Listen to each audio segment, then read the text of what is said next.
Yo, what's going on? Happy Wednesday, everybody.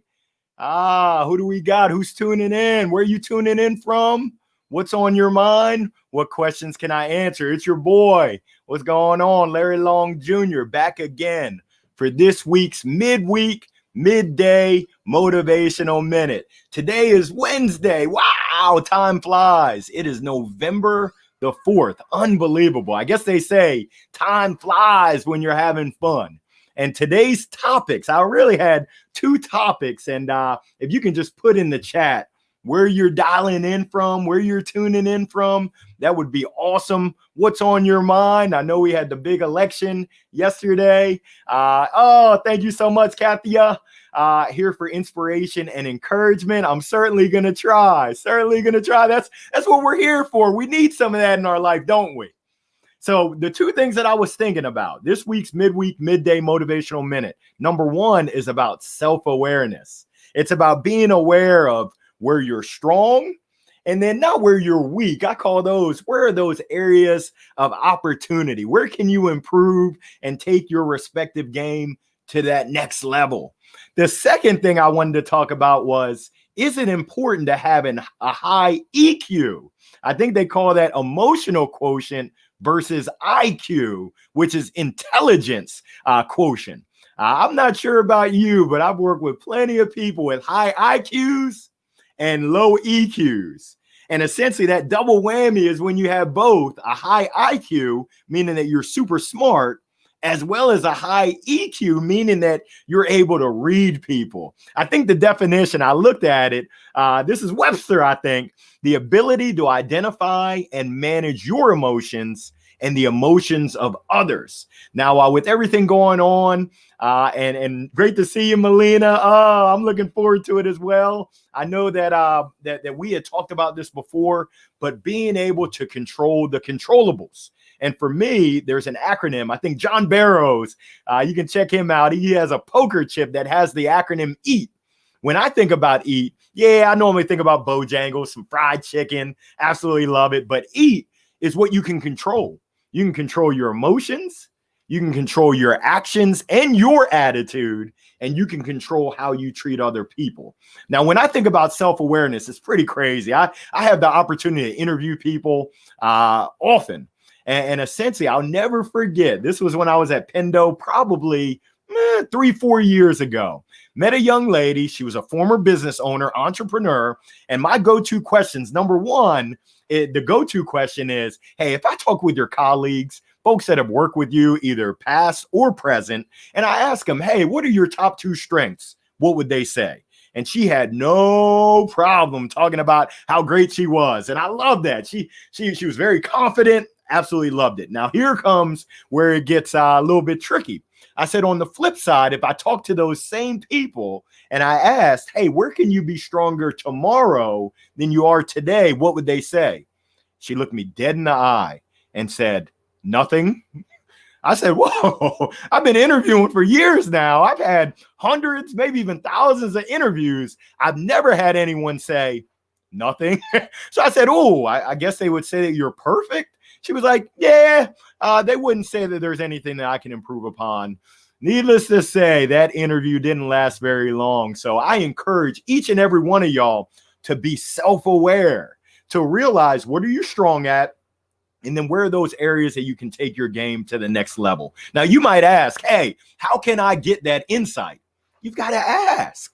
We all know that feedback is a gift. It's the best present that anyone can provide you, is constructive, but also unfiltered feedback so that you can get better. So many times folks like to sugarcoat, and it's tough to have the tough conversations. Oh, Laura, tuning in from Pittsburgh. I love it. Hector, Denver. Oh, I think last time I saw Denver had snow on the ground. I mean, I'm out here. I'm just wearing long sleeves because it was chilly earlier, but it's about 70 degrees here. I should be on the golf course, right? Dayton, Ohio. What's up, Monique? Great to see you.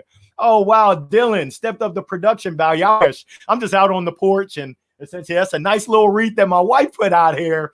It wasn't my doing.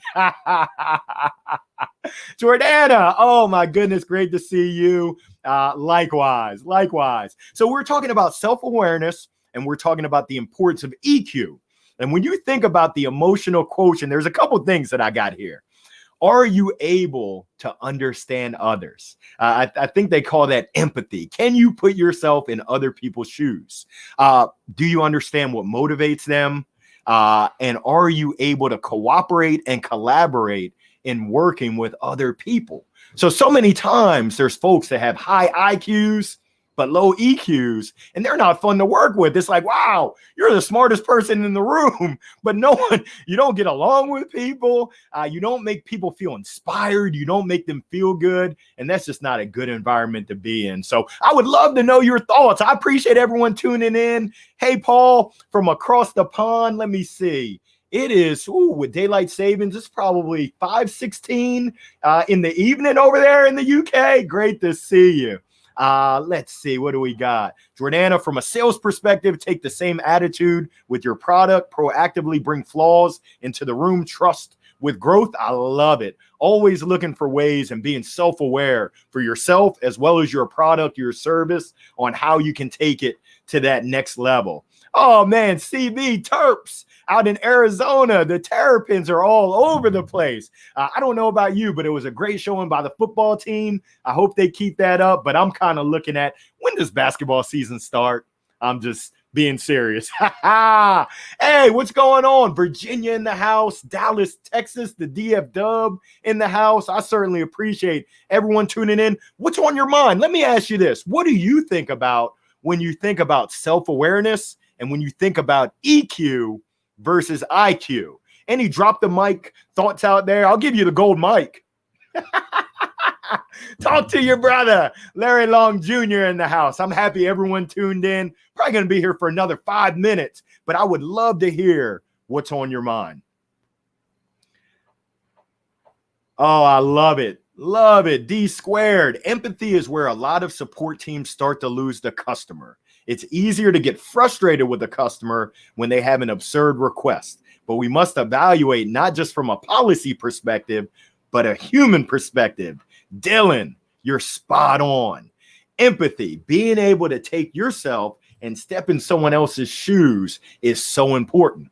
I was talking with my mom about this last week, and the word that came up was perspective. And I heard this story, and I don't know, I've never worked for Chick-fil-A, but I understand that Chick-fil-A, in their training, they have a training video, and they essentially show their employees different potential clients that might be dining with them. And essentially, you never know what's going on. They have an older couple, and essentially the bubble pops up, and it says that they just lost a child and had to bury a child. So really thinking about the perspective, it's easy to make judgments from back here. I think they call it making judgments from the golden throne. But it's tougher and more challenging to actually sit back, take a deep breath, and think through what perspective is on the other side. What might be causing that other person to react and behave that way? And then having compassion, having empathy, and as you said, Dylan, just coming at it from that human perspective. We all have policies. We all work for companies that have rules and regulations. But ultimately, if you lead with your heart, and I think Larry Levine, great first name, I think he has a book, Selling from the Heart, which is an absolute gem. Thank you, LaTanya. I love that. Being able to listen and pivot in the moment, being flexible given the situation and not being rigid. I think we've all been there before where folks have been just laser focused. They've had the blinders on and they haven't been able to open up and actually listen. I had a conversation last night about the importance of listening. Oftentimes, folks listen to respond versus listening to understand. And I've said it before, it's by design. We've all been blessed with 2 ears and 1 mouth for a reason. We should be listening to understand more than we're talking. And I can tell you that's an area of opportunity for me, because once I get the microphone, good luck prying this thing out of my hand, because boy, I love to hear my voice. Thank you so much for sharing, LaTanya. Not allowing the The amygdala. Okay, I don't even know how to pronounce that word. I'm gonna have to look in my dictionary, my thesaurus. You're throwing out some big words. I love that. Jordana, trust will grow. Yes, it's kind of like plants, and I'm out here. Y'all can't see it, but my wife has plants around. She's got the green thumb for me. Oh, good luck to the plants if they were left up to me. But you're absolutely right. It's like planting a seed, the seeds of trust, and you've got to water it. You got to make sure that it gets sunlight. Every now and then you got to roll up your sleeves and get down and dirty and get the fertilizer. I think they call that the funky manure. I absolutely love it. Oh, goodness. Chris, what you got, CB? How do you empathize when your answer is no, or this is going to cost more? So that's a real reality right there, where sometimes you have to say no. But essentially, it's not what you're saying, but how you're saying it. How do you break that news? This is going to cost more. There's a right way and a human way and a compassionate way to share that news and break it to them. I've got kids, and I can tell you, we've got to say no. Hey, Daddy, can I get these Sour Patch Kids? No, that doesn't go over very well. But if it's, hey, we want to make sure we keep our pearly whites intact. We've been eating a lot of candy with Halloween just passing by. Let's go ahead and pump the brakes. And maybe in December, it just comes across so much better and they take it so much better. Darby, thank you so much. Look through the eyes of the other person and or the client. That's an absolutely strong perspective to look at it from their side of the table. And hopefully you can be on their side of the table where you're working in collaboration. You're working in conjunction with each other instead of clashing. I love that right there. Seeking to understand, listening to understand. MG, Matthew Gardner. Fine line in sales, however, we are in sales, not service. Important to give and take strategically. Obviously, while connecting human to human, we often get stuck in give mode when we should be receiving as well. I appreciate that perspective. And Matthew, I'm a big believer that tis better to give than to receive. Now, being in sales, we do have to take, and essentially, if we earn that right, if we earn the trust, and we're actually able to serve other people, I don't see anything wrong with it. From my experience, sales just magically happen. It's not magic, but essentially when you have others, their best benefit in mind, it's just crazy how things come together. When you're out to serve other people versus serving yourself. I think Josh Braun, he calls it commission breath. You can pop a couple Tic Tacs, but you still, you're breathing hot fire commission breath. It comes through. And a lot of people, a lot of buyers, they don't respect that. They can't trust you if they don't know through your actions, not your words, but your actions, what you do, that you actually have their best interest in mind. Ooh, it's going to be tough sledding. Hey, Matthew, if you don't mind, what do you sell? I'd love to know what product or service you're actually selling. I appreciate you sharing. Amygdala. Thank you so much, Latanya. Yeah, I was struggling with that word right there, but I appreciate you. I still probably butchered it, but I'm gonna have to work on my pronunciation. I'll probably go to YouTube. Whenever I have words that I can't pronounce, I go to YouTube. That's my best friend. Google is my next best friend. You can find anything and everything out there. Oh, goodness. What's going on, Zan? You're the second European, the second Englander in the house. Paul Rustin in the house. London. Zan in the house. I hope the new job is going great. Super proud of you. So what we're talking about today, and we're about to sign off. Number one, self-awareness. Number two, the importance of EQ. That emotional quotient, it's kind of soft, those feelings versus the IQ, pretty much that intelligence that you have. Oh, I appreciate the laughs. I'm feeling good, Latanya. It's a beautiful day. To make it a beautiful day, any day that ends in Y is a good day for me. And I'm just happy I woke up this morning. I'm happy to see everyone out there from across the world. Who would have thunk it? Yeah, I'm just making out words there. You can Google thunk. And my picture will probably pop up. But, oh, goodness, I love it. What do we got here? Diwakar, focus on the root, not on the fruit.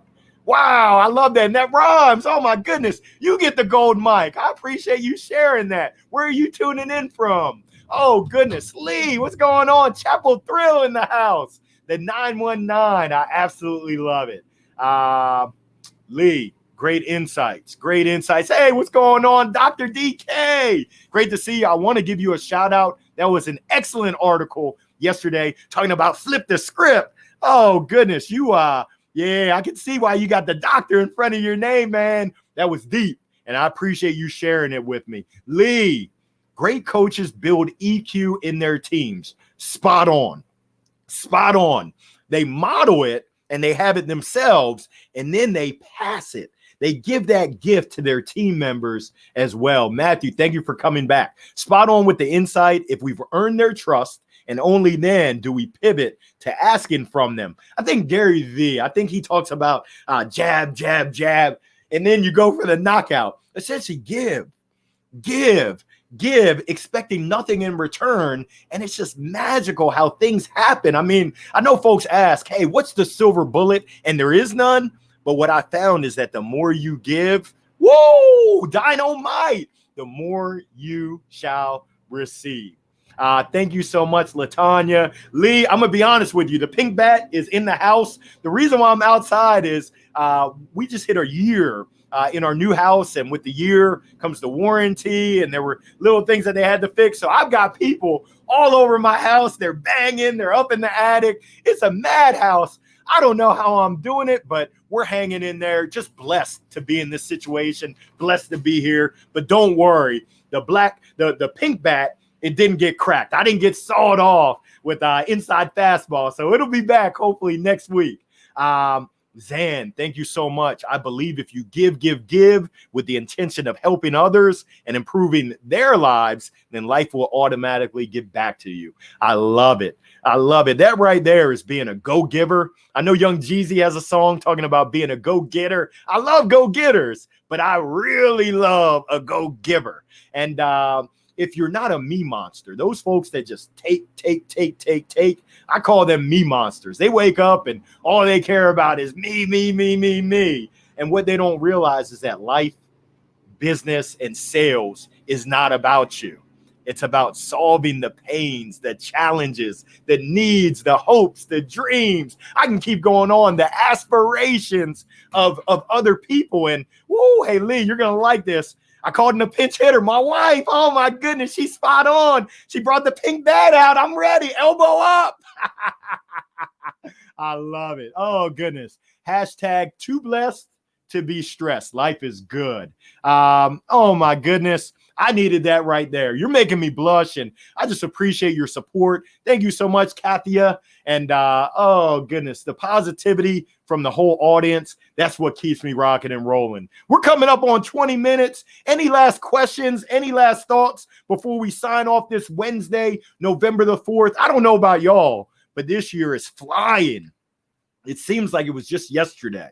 And I think it was Friday the 13th. March 13th was when everything was popping off. I'll never forget on the 12th, I had a couple of coffee appointments, and my wife was like, are you really going to go? I'm like, yeah, we'll be outside. We'll social distance. But then that Friday, it was like, uh-oh, shut it down. Everything shut it down. And just to think that we're now about to cross the finish line to the end of the year, absolutely unbelievable. So I hope you're making it happen in your world, both personally as well as professionally. I just want to say thank you so much for tuning in, and please let me know if I can ever assist. Let's make it a great rest of our Wednesday. Let's make it a great rest of the week. Let's make this November the best month ever, and 2020, let's make it the best year ever. Thank you for tuning in. I'll holler at you on the flip side. Make it happen. Peace.